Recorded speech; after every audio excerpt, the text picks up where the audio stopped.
than a Jewish perspective. And I think we actually have a lot to offer today in terms of not just Jewish and Christian, but even we were talking a little bit about academic ways to understand the text as well. Because let me tell you, flat out, Genesis 1 and Genesis 2 are not as straightforward as you think they are, let alone Genesis 3 when we get to the garden, the snake and the forbidden fruit and the tree of knowledge of good and evil and the tree of life. But maybe we need to get the academic part out of the way and we'll leave it as a question. Well, go ahead. Well, you start and we'll move. So Father Ben asked me, if I learned in seminary about the documentary hypothesis. And that is a really critical understanding of the Bible. And when we say critical, we're not meaning the Bible is so bad. No, we mean a real deeper academic understanding, scientific understanding of the way that the text was written. And when you look at the text through a scientific lens, you begin to see a couple of seams in the way that the text comes together. And that's perhaps a light way to put it. So one of the ways if you look at Genesis 1 and Genesis 2, they're telling the same story differently. So what's going on? One of the ways to look at this as source criticism is last week we talked about the word for God, Yahweh, or Jehovah was the old English way of saying it. The Germans, who are the best scholars of this in the 19th century, used the word J instead of Y for Yahweh. One strand of tradition, primarily from the southern kingdom of Israel, used Yahweh, Jehovah, as a name for God, the Tetragrammaton, right? Mm-hmm. The northern kingdom didn't. They used Elohim, or a different variation of a different word for God. So you have two oral traditions coming together like this, right? And you can tell they're different because of the word they used for God. It's sometimes a little complicated to parse it out, but actually Genesis 1 and 2 is some of the most clear examples of JEPD in action. So if you look at Genesis 1, the name for God in every single verse of Genesis is Elohim. Mm-hmm. And to make things even more complicated, if you were to break apart the name Elohim, what it really means, it's plural. Ugh. It really means gods, which is tricky to understand. Maybe easier if you're Christian. It might be, So the other thing I want to say about those oral traditions. So the oral traditions come together, and then finally they're written down. However, you have this thing called the exile. Jewish people taken captive into Babylon, and the scrolls are effectively lost, and the priests of the temple rewrite them, the priestly source, and they do that kind of from memory, kind of from their tradition, kind of from their liturgical practices. So the priestly piece is in there too. It's this Genesis 1 is very priestly in its orientation. One of the things you can see from the exile in Babylon is the word, which I love the Hebrew here, the waters covered the face of the earth. Mm-hmm. What's that word waters? Tell us about Tiamat. Do you know about Tiamat? I do. Well, there's a Babylonian god, word. Tiamat and Leviathan, Leviathan, and there's another one in the sea as well. It's going to come to me. I think Yam might be. Mm-hmm. We don't have to go into all the origins of the It just is a reminder narratives. That you have influences coming from different directions. Absolutely. When Babylon shows up in the second verse of the Bible, you think, "Ooh, wait a minute," Then the question is, how do we treat these? And by the way, I'm not getting into the first chapter, not of Genesis, but of the Gospel of John, which gives you a whole different creation. How do we take them literally, or are they more than that? I think that's a very important question to raise right in front. And I think the good rabbi here wrote a whole chapter about how we understand Eden, how we understand Genesis. Yeah, so you actually get the coordinates of the Garden of Eden in Genesis 2. So it should be really easy to find. What am I talking about? Well, if you look, you'll actually notice that a river would flow forth from Eden, and the river would branch off into 4 rivers. Actually, 2 of the rivers we can easily identify. the Tigris and the Euphrates. And then one of them is probably the Nile.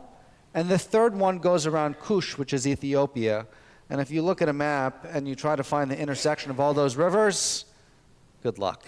You can't find it. And people have been searching. And when I say they've been searching for the Garden of Eden, I mean it literally. Columbus wrote a letter to to King Ferdinand and to Queen Isabella, and he said, I found the mouth of the Garden of Eden. I found it. It's in Venezuela. I discovered it in South America. And he was being very serious in his letter. And he said, look, I can't go any farther. It's Holy Land. I'm not supposed to go there, but I'm quite certain that this is the place. Then in the 1850s, you have the president of Boston University. Any alumni of Boston University here? Okay, good. Your former president wasn't so smart. His name was William Fairfield Warren, and he wrote a book called Paradise Lost. Here's his argument. It goes like this. The Garden of Eden is a real place, and the reason we haven't found it yet is because it exists in a place where we can't easily travel to, the North Pole. And what we need, he was serious, and what we need to do, he was trying to get grant funding to put together an expedition, which is not so easy in the 1850s, 1860s, to go to the North Pole in order to find it. And by the way, the theories about where the Garden of Eden is have been widespread and massive, and they're all based on the assumption that the Garden of Eden is a physical place. But I want to bring in a word that you know, but we have to break apart the etymology, and that word is utopia, or utopos. In Greek, it means nowhere. Utopia means nowhere, and it doesn't mean that it doesn't exist. It means that it is in no physical, central geographic location. And I would say in that way, the Garden of Eden is really a utopia, and that it is a place that is very real, spiritually. Maybe, I don't even like the word metaphor here, because when I say spiritually and metaphysically, I mean that with all my spiritual heart, that like I feel like I visited the Garden of Eden in my life, but it's not really about physical location. And the Jewish tradition actually gives some evidence of people finding the Garden of Eden. We talk about the Garden of Eden in relation to Shabbat quite frequently, or the Garden of Eden in relation to a afterlife of some sorts. Gan in Hebrew means garden, and you sometimes hear it refer to kindergartens, but that's a little bit different. But Gan is paradise. Well, and if you look at Christian images of the New Jerusalem or of heaven in the book of Revelation, it describes a river. It describes a tree of life. It describes it's going back again to Eden, going back to that creation. And I think for me and what does it mean to be the way God created us to be? I mean, this sense of, I will explain this a little bit more later, but I really don't believe in original sin. And if you look at Christian writings, it took them 300-something years to come up with the idea, the doctrine of original sin. In the beginning, really, they didn't focus on that. The focus was on this idea of creation being made in the image of God, right? That really was the most important thing. And if you are created in the image of God, and if Genesis 1:31 says God looks on everything God made and it was not good, what does it say in Hebrew? Very good. But what does it say? Tov ma'od, very good. So if God made me and God doesn't make junk, right? Then, if everything God is being in God's image is the most important thing. We have a similar kind of thing. We talked the other week about what's the root of commandedness, and from which all the other commandments flow. And we had that debate about love your neighbor as yourself, if that's really the root commandment from which all the other commandments flow. Well, there is a debate that the rabbis have about what's the core text. What's the most important text in piece of scripture in all of Jewish tradition? And they go back, one of the rabbis argues, I can't remember which one, it'll come to me in a second, it's each one of us is created b'tselem Elohim, in the image of God. And the profound nature of that text, everything else flows forth from our responsibility of being Jews or being spiritual individuals. So I think it's hugely important text. Well, and let me ask you another Hebrew word. Adam is not actually a name, is it? Doesn't it mean humanity or mankind in a bigger sense? I would say the best translation of Adam is earthling, and I'll tell you why.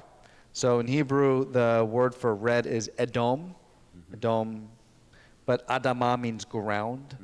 It's red because the ground is brownish red, right? So Adam is from the earth. So that's why I'd say earthling.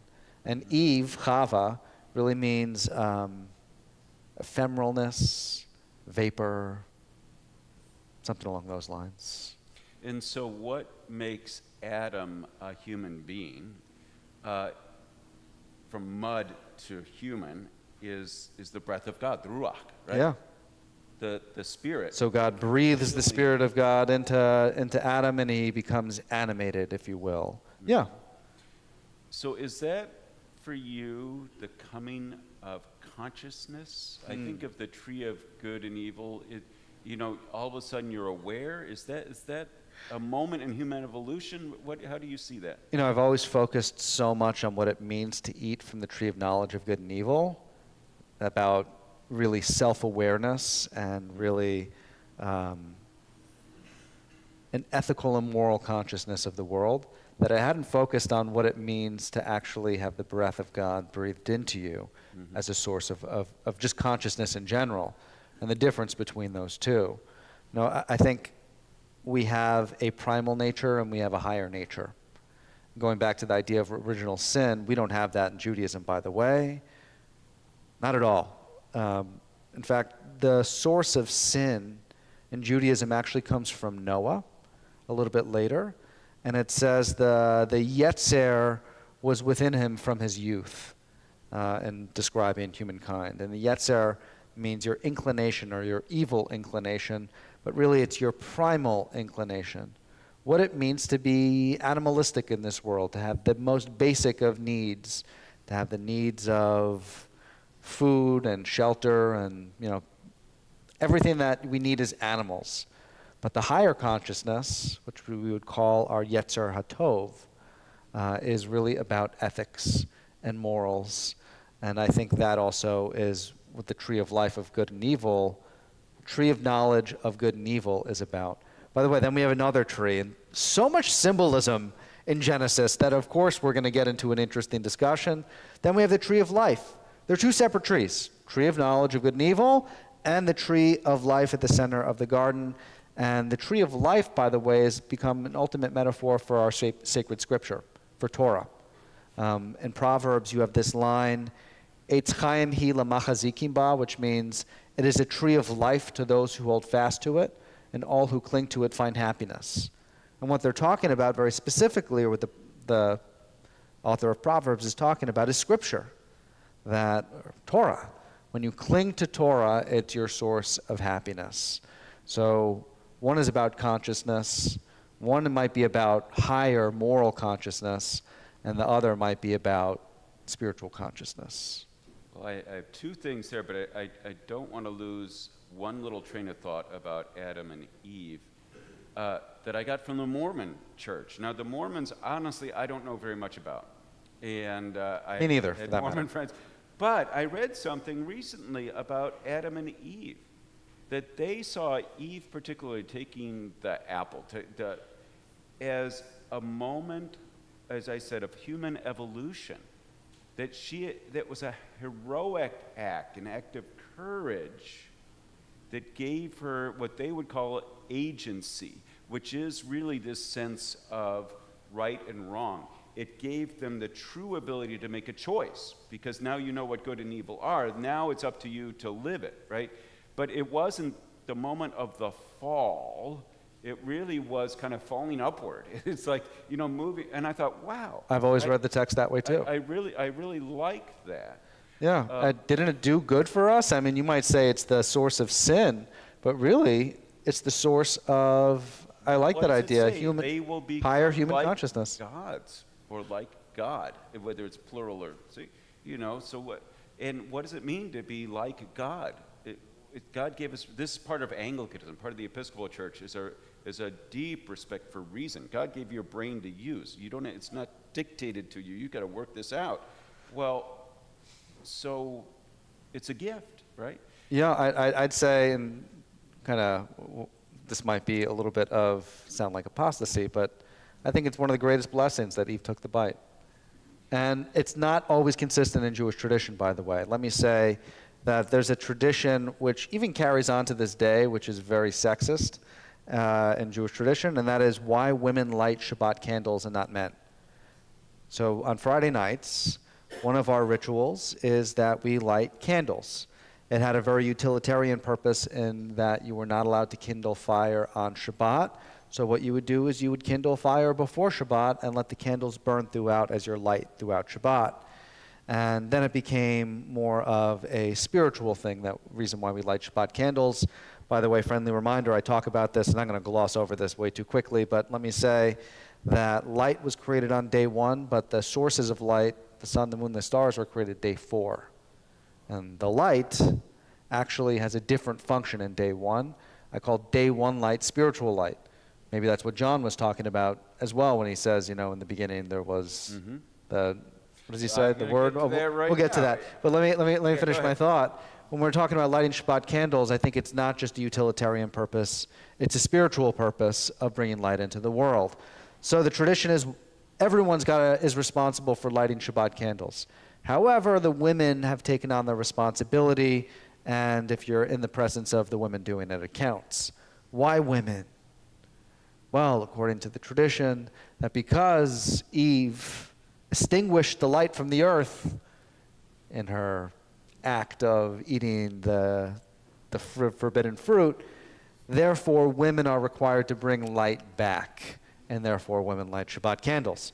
So I make a note about this quite frequently when we're lighting Shabbat candles on Friday nights, that men, not only are you responsible to light Shabbat candles too, but I don't like the reason why women are typically the ones who do it, and therefore, who's a man who wants to light the Shabbat candles in our community? So it's not in Judaism universally viewed as the greatest thing, but in my opinion, I would say the eating of the forbidden fruit by Eve, she did us all a giant favor, and it's a huge blessing. So I agree with the Mormons on that one. So let me just say, this is a little aside, but we enjoy word studies here. The word apple, it's not really an apple. It's not an apple. Takes cold, a winter climate to grow. But the Latin word for sin is peccata. The pectin comes, and so the pectin of an apple and peccato, the sin, was all tied together. But it probably wasn't an apple. It probably was something else. I mean, it says fruit, so if we're going to guess in terms of what fruit it might have been, probably a fig or a date, but who knows? It's not really all that important. No. You know why apples were actually generally seen as the forbidden fruit? Why? Renaissance artwork. Yeah. Well, and again, yeah. So, but I want to get back to something you said about light. Because for me, so part of our tradition at Christmas, there's 2 stories of Christmas. There's Jesus, the baby born in the manger in Bethlehem. You've heard this a little bit probably somewhere. That's in Luke chapter 2. But the other one that's read at Christmas is this, which is John, first chapter John, verses 1 through 5. In the beginning was the Word, and the Word was with God, and the Word was God. He was in the beginning with God. All things were made through him, and without him was not anything made that was made. In him was life, and the life was the light of, this old translation, men, of all people. The light shines in the darkness, and the darkness has not overcome it. First of all, what this passage, there's an idea in Christian tradition called typology. Typology is the idea that everything represents something else, right? It's the allegorical method. So if Adam is here, he's a type, a prefiguring of Jesus, who is the second Adam. Jesus is also seen as the second Moses. Jesus is also seen as the second Elijah. There's all of these things. It's like these in the Hebrew scriptures are types of the one who is to come. They're all foreshadowing. Now, you don't have to agree with this, but that's the way the Christians saw these things. The Eden is a foreshadowing of the kingdom of heaven, right? All of these things are types of what is to come. Plato was a big typologist, and the Christians kind of took up this idea. So this idea, though, of life, that if the plural of Elohim, they're right there in the beginning, they'll say, it's a Trinity, because Jesus wasn't born in Bethlehem at the year 0. Jesus, or 1 CE or something. Jesus was with God at the very beginning. Jesus is the Word of God, who then becomes incarnate at Christmas. So that says that Jesus is the source of light, all the light and the life of the universe itself. So there's a really profound Christology here, this idea of raising Jesus up to a higher level that comes through in this. And for me, that beginning of John, that focus on the light and life, if God's breath is what gives us life, right? If Jesus is the source, or leave Jesus out, if God is the source of that life, and that's what's happening, it's a much more profound reading of creation, right?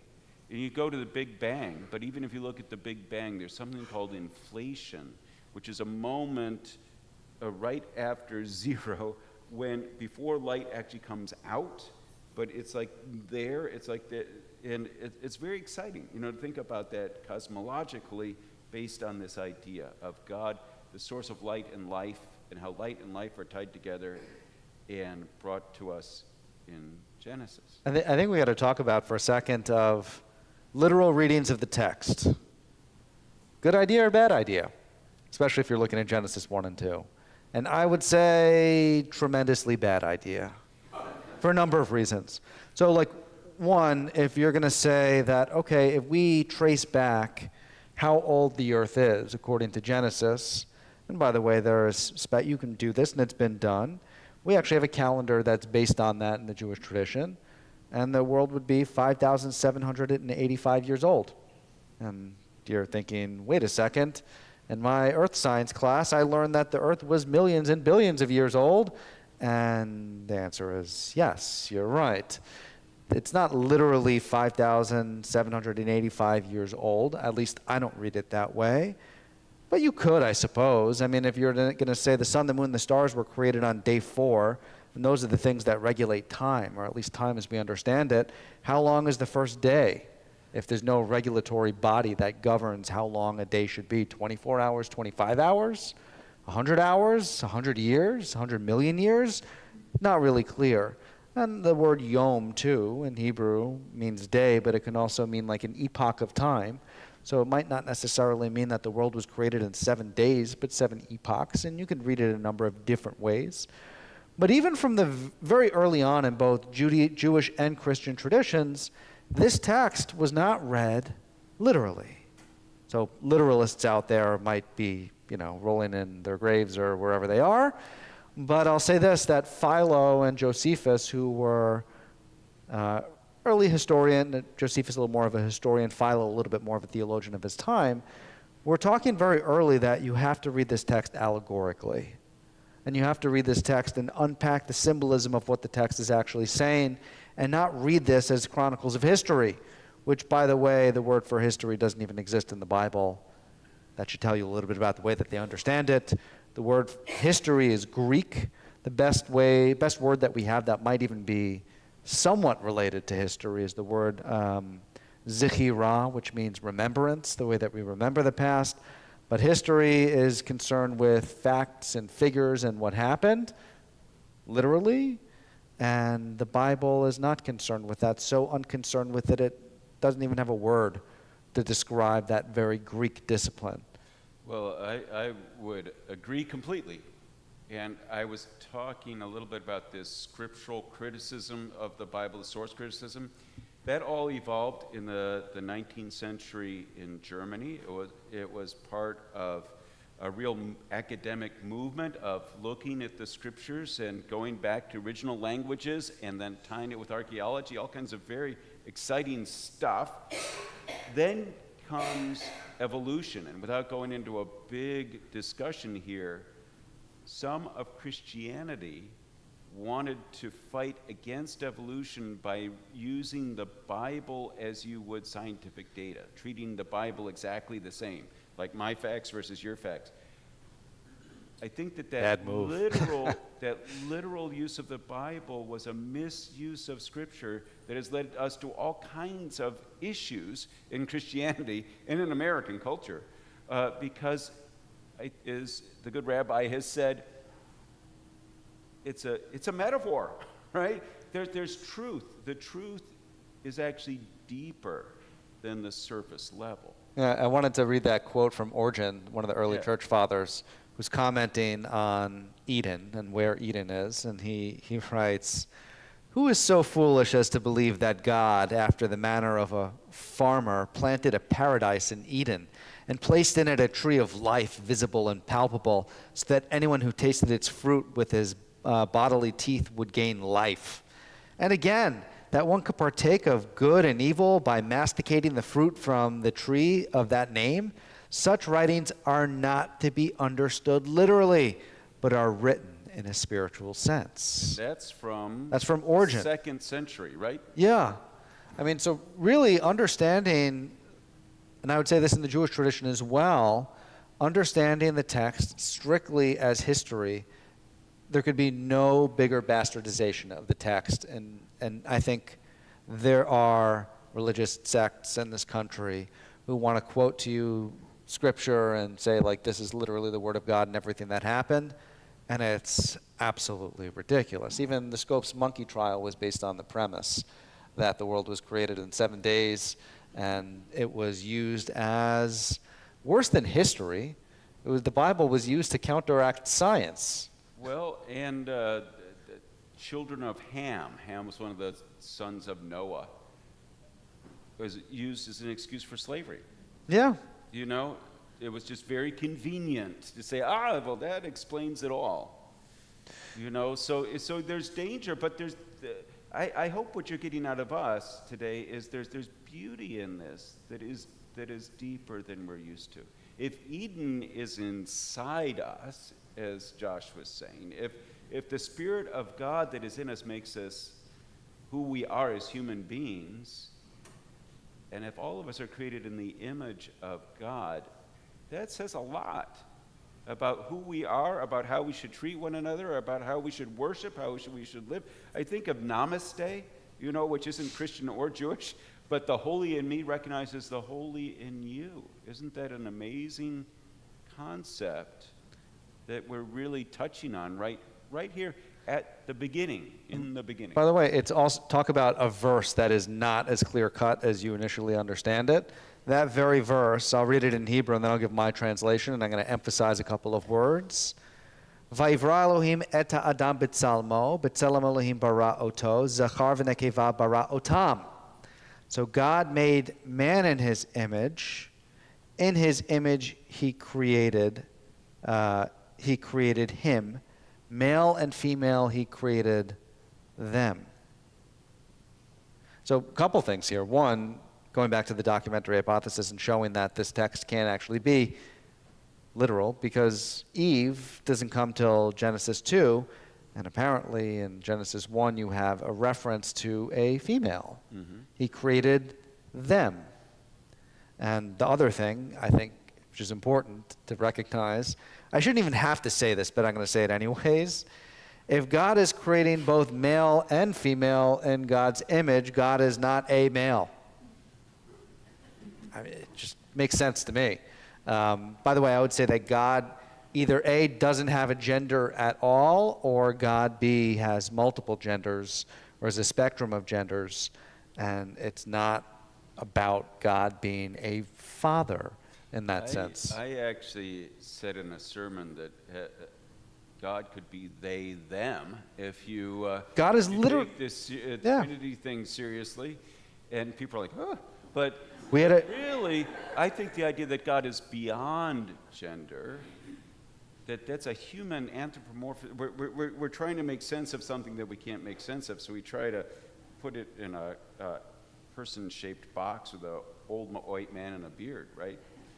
also bad Renaissance paintings. Oh, yeah. But you know what it really is, though? The images come from Zeus, right? And depictions of Zeus. So we take our image of God, and this was, by the way, back in the day in the Renaissance period where the degree of illiteracy was huge, you can imagine that people were pretty malleable in their theology, and it was shaped largely by artwork that they might have seen. And so if you look at all of the Renaissance artwork, they're searching for a way to depict God. They see the Greek images of Zeus, and that becomes one of the foundations for the way that Renaissance painters paint God. And then people begin to understand God as him. And look, you can look in the Bible and in the Hebrew. Yes, God is generally gendered as in masculine language, but that's because Hebrew is a gendered language, unlike English, but more like Spanish. But as you probably know, that gendered objects in languages aren't necessarily about an object being more masculine or feminine. They're about simply being able to conjugate the verbs. So is the word Adonai, Lord, is that masculine, like Lord versus lady? Is there a feminine form of it? So going back to multiple understandings, we have many different words for God, many different names for God. One of them is Shekhinah, which means the dwelling place of God. One of them is Elohim, which we've already talked about, and one of them is Adonai, which we sometimes say, which is my master, which is gendered as male.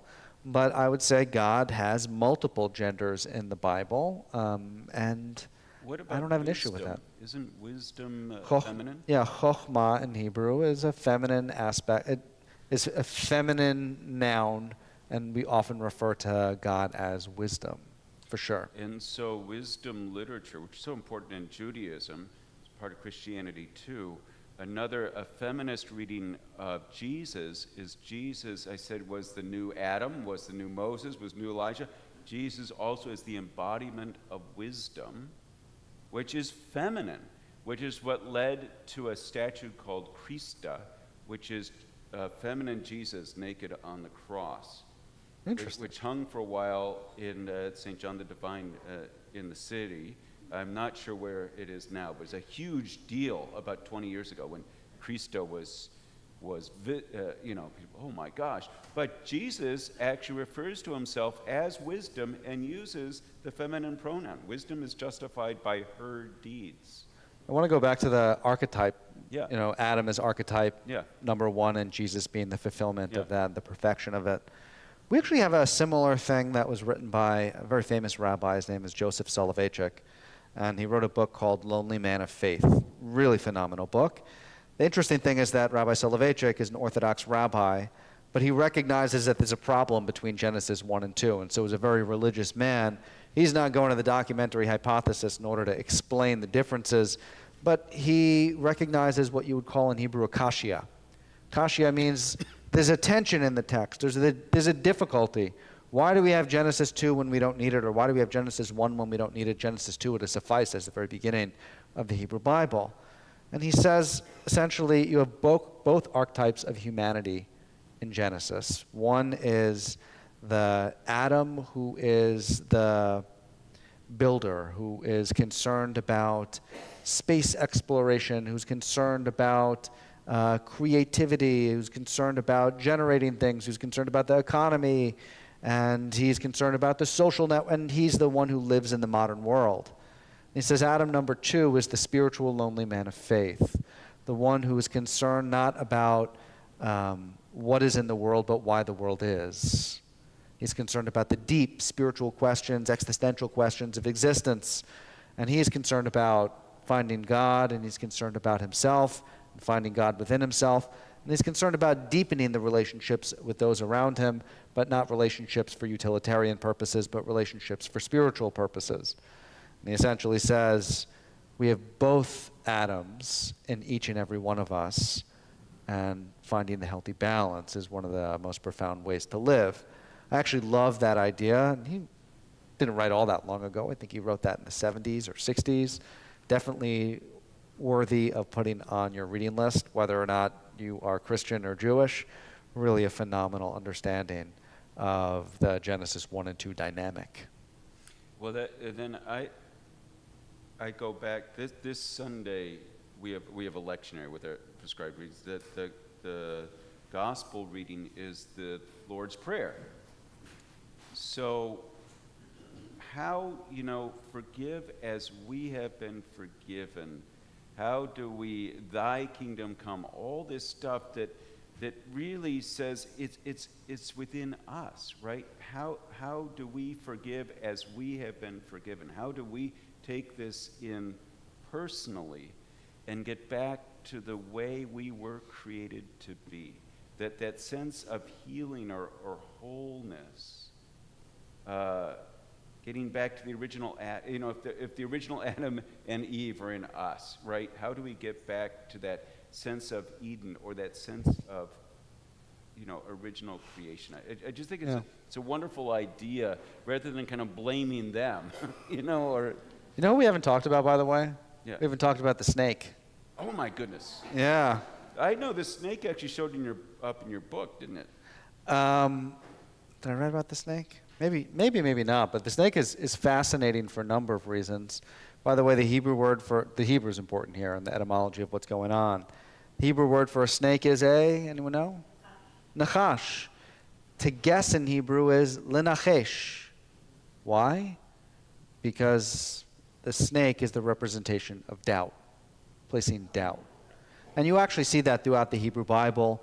Look at Exodus 4 when it's at the burning bush and Moses is like, wait a second, I don't know if I can do this. And God says, what's in your hand? He says, oh, staff in my hand. Throw it to the ground, says God.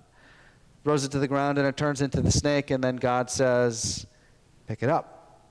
Why? Because Moses has a doubt, or he has a lack of faith. And what God is telling him to do is grab the snake by the very place that it's most likely to bite you, its tail. You want to grab, I don't know anything about snake handling, but I'm pretty sure you don't grab a snake by its tail. And so he does that. He grabs the snake by the tail, again, also representing confronting our doubts with faith in order to turn them back into something solid, or solid like a staff, the way I read the text. Anyway, so the snake in this particular narrative is really the doubt that exists within us, though we don't really have the whole John Milton Paradise Lost snake who is Satan incarnate. Is that the understanding in some Christian literature? And my problem with that, with the devil made me do it, is it takes away this concept of agency, of responsibility, of moral accountability, if it's just because I was forced into it, right? No. That it's a real choice. I love that about doubt and snake, the words together. Yeah, I think in some traditions too, I think in all traditions, in the text, the snake has legs, right? And then God makes the snake as a punishment roll around on its belly. But, I mean, we could talk forever about Satan, Hasatan, the adversary, the devil, but I think that might lead us a little bit astray. Well, you mentioned Christian art in the Middle Ages, and the church capitalized on that fear, and Adam and Eve leading the way down into the depths. There's some wonderful sculptures and paintings of that, and really contrasting that, but trying to rule through fear as a very, how this has been manipulated over time to scare people, rather than give them, as you said, what'd you say about Eve, that it was a gift. There's a blessing, what she did. Yeah. By the way, going back to where the garden is, another important component of the narrative is after they're expelled, there is a entrance to the Garden of Eden that still exists, and it's being guarded by a fiery sword and two Kruvim, or two cherubim, angels, however you want to call it. And one of the things that I note about it, most people think the sword is guarding the entrance and you can't enter and that you can't get in. But you know what the Garden of Eden doesn't have? A fence. I always found that interesting. I've had this understanding that I've been thinking about for the last year, that one of the problems is that we see sword and we think of weapon of violence. And I think in this particular case, it's not a weapon of violence, but it might be a signpost. You're at the Garden of Eden. Like, this is where it is. Can you make the active, conscious choice to enter? And I know that sounds really spiritual and mystical and trippy, but I actually think there are points in our lives where we are confronted with a choice of whether or not to enter into the garden ourselves. By the way, Eden in Hebrew, in case you didn't know, means delight. And it's the personification of ultimate spiritual delight in our lives. And I think we've all had moments that we cycle through in our lives, some of which are very obvious. Maybe when you're standing at the altar for your wedding or under the chuppah if you're Jewish, and maybe when your child was born or your grandchild was born, these moments of just pure ecstasy. I would say you can call those moments being spiritually overwhelmed or emotionally overwhelmed or however you want to call it.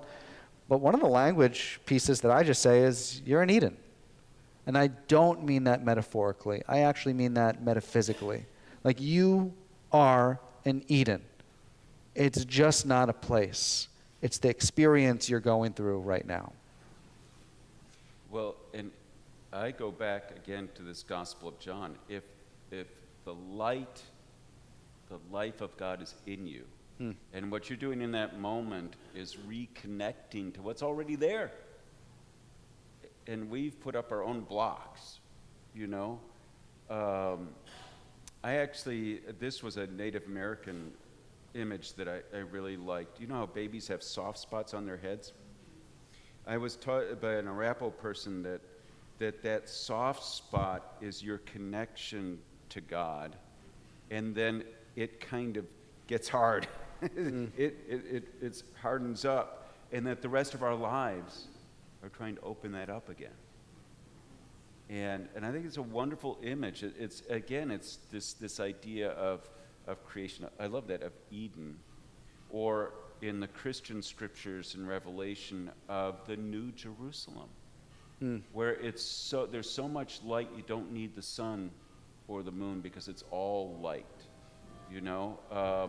The tree of life is there, and its leaves are for the healing of the nations, and all this stuff, and it's getting back to Eden.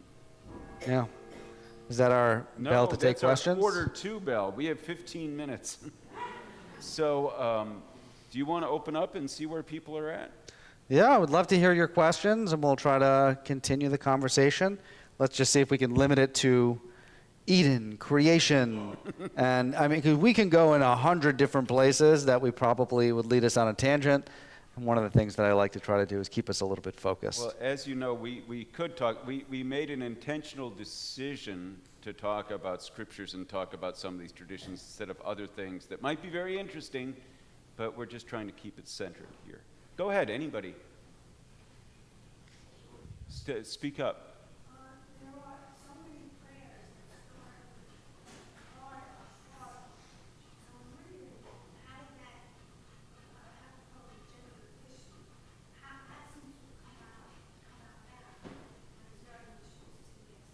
Yeah, and I would imagine in both Jewish and Christian tradition are the Father, the Son, and the Holy Spirit. And also we say quite often, Avinu Shebashamayim, our Father who is in heaven, or actually that's the Lord's Prayer, our Father who art in heaven, hallowed be thy name, right? It's reading the text literally to understand God as a father. But I want you to read the text and understand what it means to be a father and what are the best parts of fatherhood that God can offer us. I'd say fathers offer their children protection. They offer their children sustenance. They offer their children wisdom and a paternal relationship. And I often feel that that is one of the ways that we connect with God. But in the same way that we call God a king, I don't actually mean that, oh, where's my crown for God? I'm not seeing it that way. But a king is the ultimate metaphor for power. And so when I call God king, I'm talking about God like I'm looking at your majesty and how powerful you are. But when I call God father, it's more of an emotional connection that I would have to a parent. And by the way, I think by the same token, I think we often can refer to God's motherly attributes as well. When we talk about God of compassion, I often think of a motherly image as well. One line from our liturgy, shelter us beneath the shadow of your wings. And whenever there is an image that's created of that particular idea, it's typically a mother sheltering a child between the wings. And I would say the word in Hebrew, rachamim, which means compassion, comes from the root rechem in Hebrew, which means a womb. So there's definitely the motherly image there too. You know, one thing I would say real quick, Jesus uses the word father, but the word he uses Aramaic is Abba, which is daddy. And it's not, we think of the word father as a little more formal, but daddy or papa, it's about the relationship, not the gender. I've been very involved on a national level working with some liturgical texts, with worship texts for the Episcopal Church. Our prayer book gets revised slowly, and I've been a part of that. And the big issue is inclusive language. And not only inclusive language, but trying to avoid using specific male gendered for God, not because calling God Father is wrong, but it's limiting. Yeah.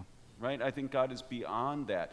But then you go into, using the word Lord, which we use a lot in our liturgy, and Father, and all of these things are male, kind of centric. And language does matter. And being aware that you're not being politically correct, you're being a little more biblically accurate, I think is a better way to think about it. But there's more to this than just that. So somebody else, yeah.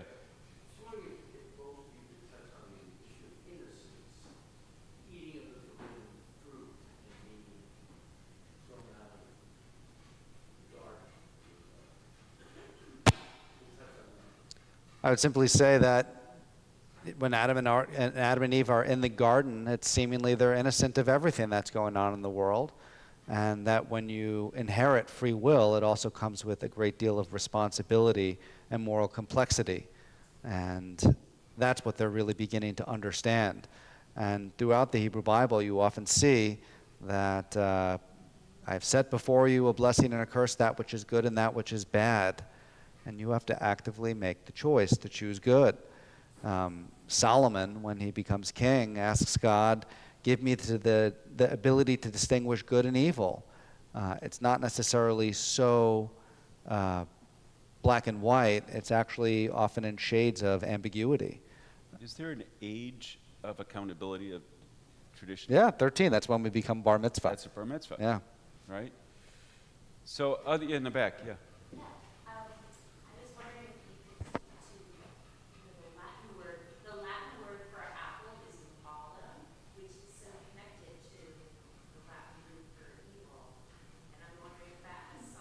It's all connected. I'm not a Latin scholar, but no. But language is really cool because it gives you a lot of hints. But remember, again, there's almost a chicken and egg thing here. Did those similarities come because of a theological premise that they're trying to prove, or was it in fact the other way around? In other words, is this the dominant religious culture telling us that these things are tied together, right? Yeah. Or were they tied together and then the religious culture adopts it? And it's not always clear to me which came first. So yeah, but I love those who listen to me preach. I love digging into the meaning of words like that. Thank you. Somebody else? Yeah.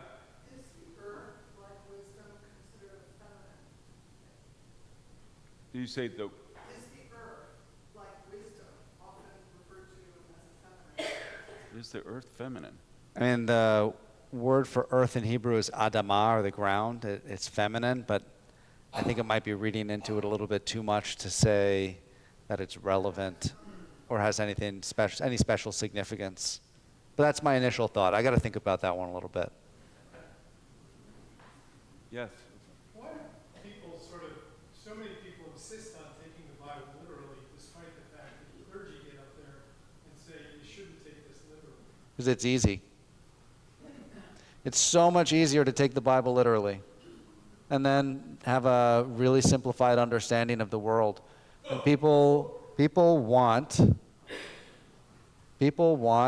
ease. People want things to be black and white, and they don't want complexity. And so therefore, they take it literally. That's my understanding. You know, I think what a lot of the beginning of the Bible, you mentioned Noah.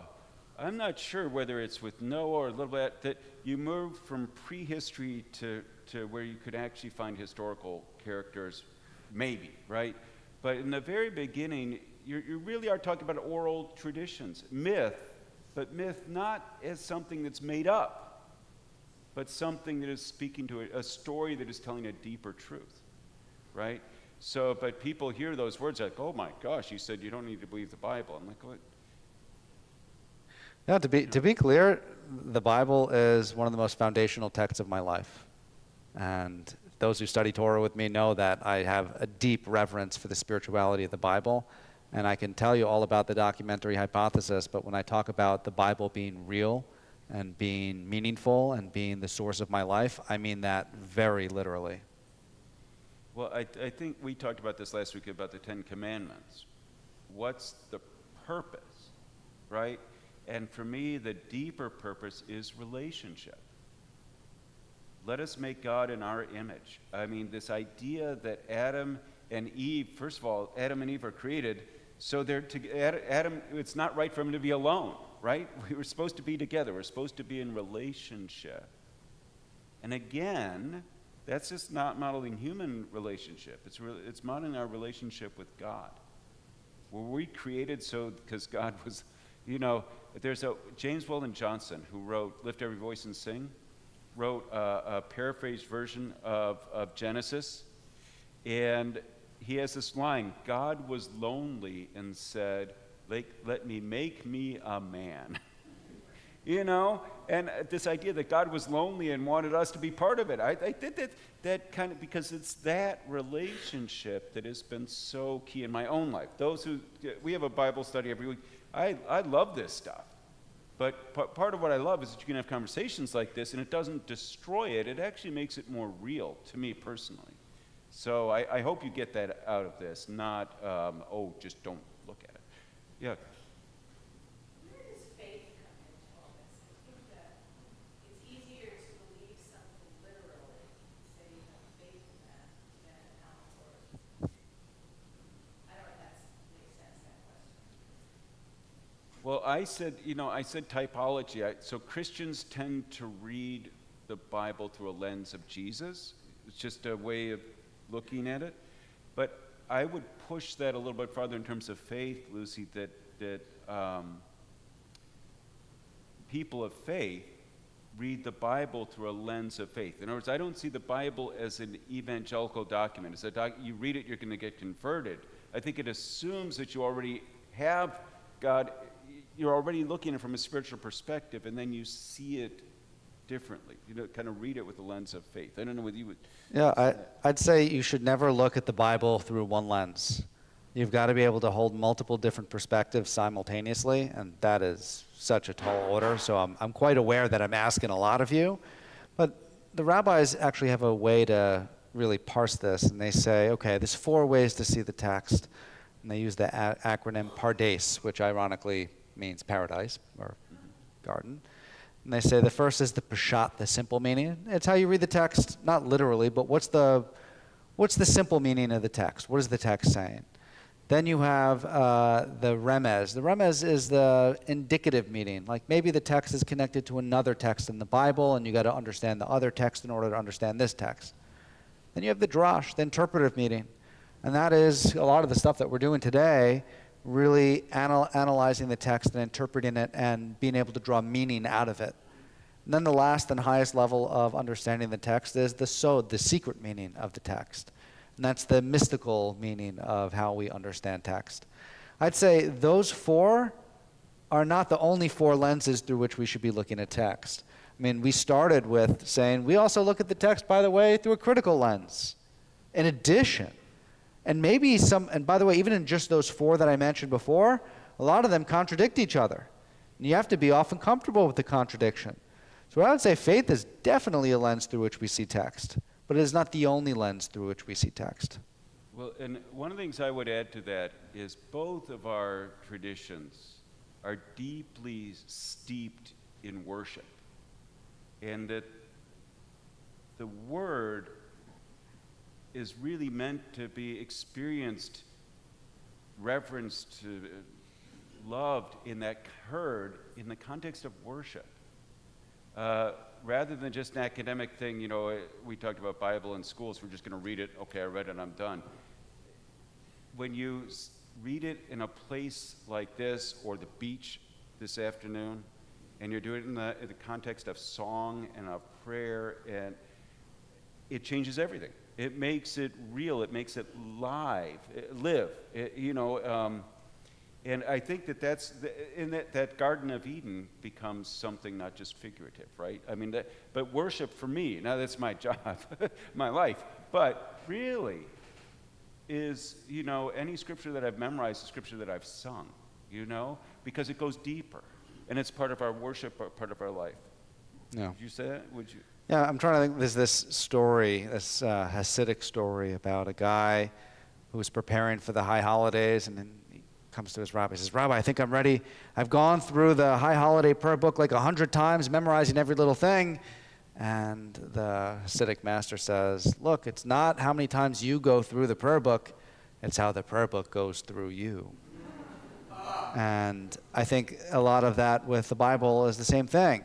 You can read it, and you can memorize it, and you can quote it, and you can completely not internalize it. And that often happens. Okay. Well, I think that's the bell's going to ring in just a sec here. Next week, we are at the Jewish Center of the Hamptons, not here. So you need to register. You could register if you're from St. Luke's. That link went out it's on our website. It's in our e-newsletter. It's in our Sunday programs. And you can also get to the Jewish Center of the Hamptons. A nice little link right there. On our front page, yeah. There you go. And what time is Shabbat on the beach tonight? 6 o'clock, and everyone is, of course, welcome to join. Bring your own chairs, though. Okay. And please, you're welcome to leave after the bells, but I do encourage you to join us for a little bit of fellowship and time together in the parish hall right through these doors. Thank you, everybody. Thank you, Ben.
this home and iron it.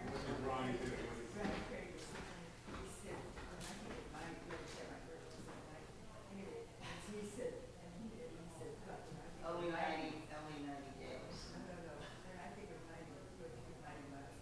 I mean, miles an hour, that's a good one. Or you say 90 years young. Yeah, but that's. She You is can young. say that. She's active. No, you just say 90 days, 90 months. I hope I can make it. You see everyone, all the new, everybody's passing away, yes, Me too. How old are you? I'm 60. I like the big stuff. I need this conversation. Okay, yeah. I don't like this conversation. Probably numbers are too hard. Yeah.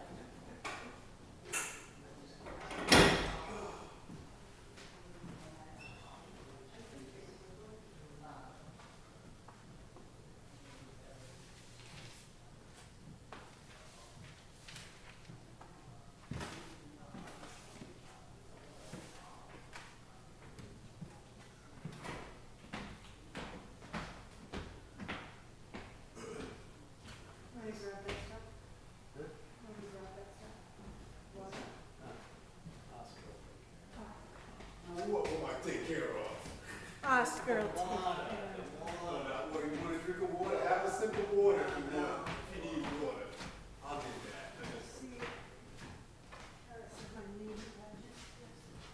Were you ushering this week, though? There's nothing for you in the back. No, bring it back. They can run that little thing, a tray, and then fire this.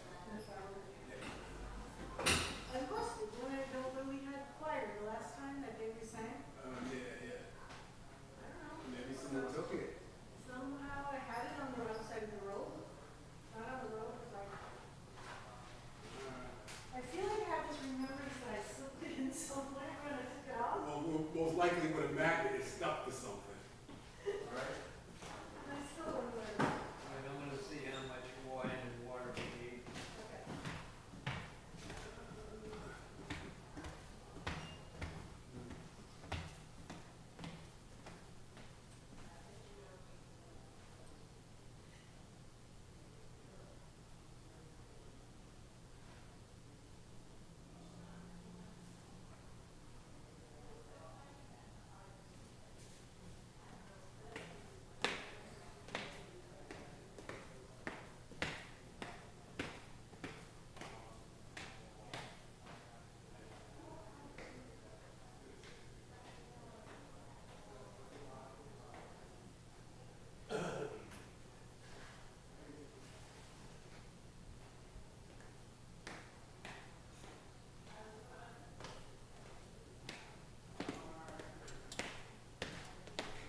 And you want me to get anything out of, get the stuff out of the safe? Sorry? You want me to open the safe? Yeah, we can do that. 1, 2, 3, 4, 5, 6 star. I mean, pound.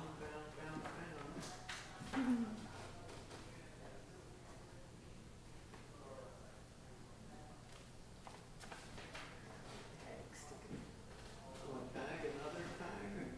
Sorry about that. Thanks. Now you're ready to take the jacket off. Yeah, exactly.